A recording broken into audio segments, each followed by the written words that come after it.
Well, good morning. Things are abuzz here at the Investec Limited building at the V&A in Cape Town, of course, for the Tourism Investment Summit that is taking place in just a few minutes. In fact, kick-starting at around 8:30 this morning.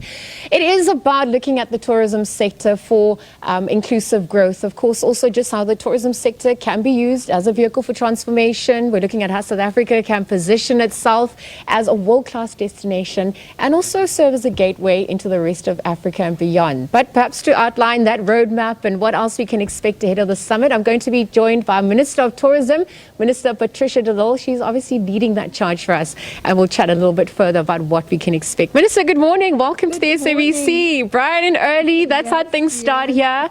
But it's an exciting time. We're looking at the significance of the summit, talking to us about the economic possibilities as well. What are some of those projects that are ready? You're obviously looking at the potential that comes through for inclusive growth, equity, and equality. What's coming to the fore? Well, we are very excited, and I would like to welcome all of the investors, the banks that are here, because tourism is a major contributor to our GDP. And what we are launching today is our first inaugural Tourism Investment Summit.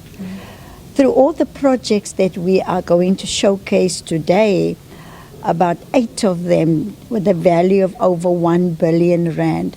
We want to diversify the tourism offering. We want to show more and attract more visitors to our country. So with the investment summit today, it will lead to inclusive growth. Of course, transformation is key to everything that we do. And we want to make sure that we not only show the investor confidence, because there's a lot of investor confidence in South Africa, but we want to translate that into real investments.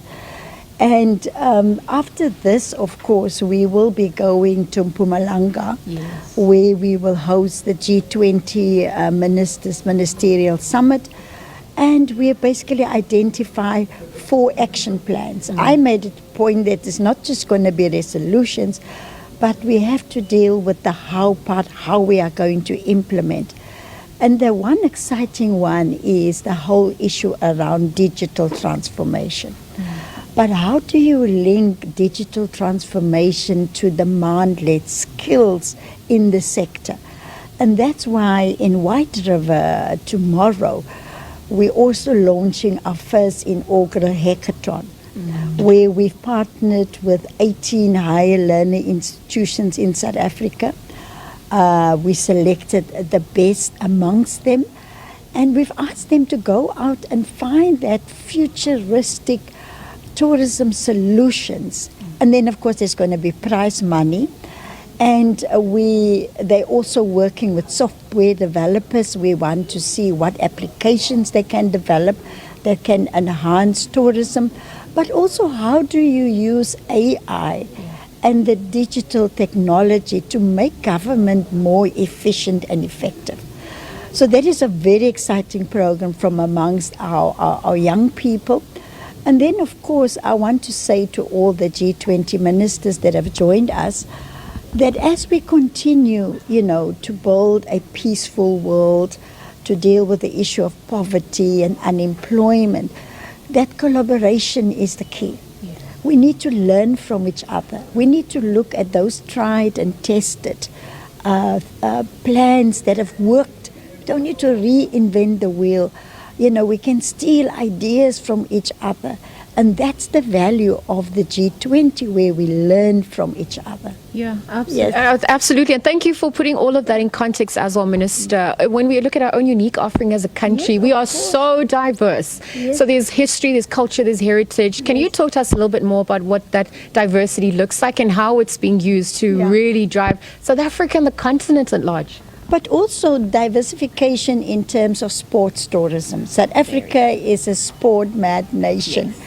And so we look forward in partnership with the Department of Sports, Arts and Culture, where South Africa will be hosting Live Golf next year in March. And we have partnered with DSAC to piggyback on the event for us to market our country as a destination, but also to ask people to stay and come back to our country. After the Love Golf, we're also going to have, today as we speak, Minister Mackenzie is submitting our bid for the F1 for 2027. And good luck to him. Again, we are supporting him and we are working together. And then, of course, in 2027, we're going to host the World Cricket Cup. And all of these international events is going to bring such a lot of opportunities, especially for young people. Absolutely. But so cultural sport and tourism sport is something that we have lagged a bit behind in South Africa, but we're fixing that now. Yeah.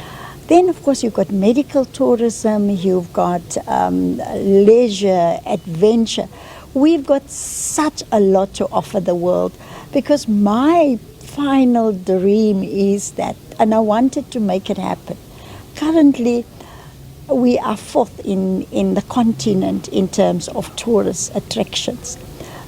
Egypt, Morocco, and Tanzania. And I'm not comfortable at position number 4. I want us to get to number 1, Liezle.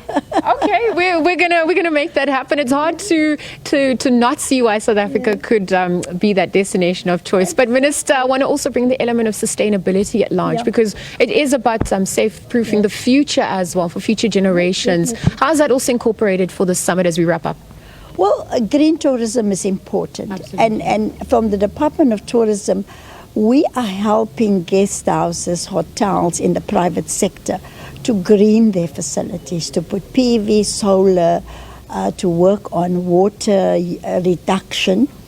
And so every year, we go out and we call for applications, so that we want our visitors in our tourism establishment to have seamless visit. No interruptions of electricity or water.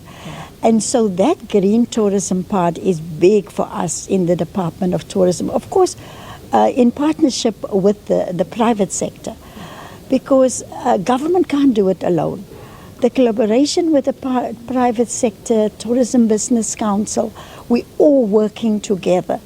I remember when I arrived, there was a kind of trust deficit between public and private sector, but we have dealt with it and we are working well together on green tourism and many, many other initiatives. Well, Minister, it's very clear that the work needs to be done, and the work needs to be done well. And the work needs to be done well with all of us in mind. Exactly. And that is what's going to be. Action is the key. Yes. I want to see action, that's it. All right. Well, we are not just talking, we are walking that talk. You heard Auntie Pat, Minister of Tourism, telling us about that roadmap, not only for the summit, but of course what else we can expect in some of those plans that are set to take place and can come to the fore. We're going to leave it there for now. The program's set to kickstart about 8:30, so we'll continue to bring all that action as it officially kickstarts. Again, as mentioned earlier on, it is about doing business differently, but it is also about making those important decisions and making sure that development reigns. This is the gateway into the rest of Africa and beyond. So as we assert that agency, let me hand it back to you in studio, and we'll catch you a little later on.